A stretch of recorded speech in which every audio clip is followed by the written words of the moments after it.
safe container. That's right. And put it in the fridge. And it's been marinating for about 3 hours, which is really the equivalent of almost all day with the Be Safe. So that's pretty cool. So now what are you going to do? Now I'm going to put the pork marinade in here. So just pour the pork out. You don't want to put the whole marinade in there. We're going to save that marinade and we're going to boil it and make a sauce with it like you wanted. So we're going to just pull the pork out that's been marinating. And do you know what mold that is you're putting that in?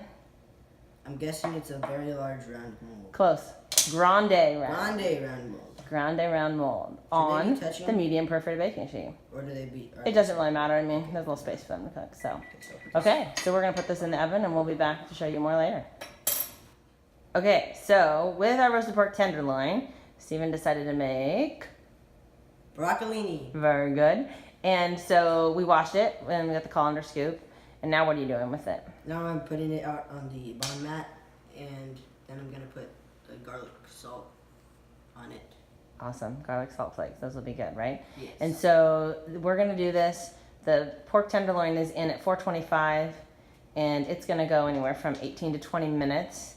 So we're going to put that broccolini in when there's about 8 to 10 minutes left. So then they can go in the oven at the same time. How's that sound? Sounds good to me.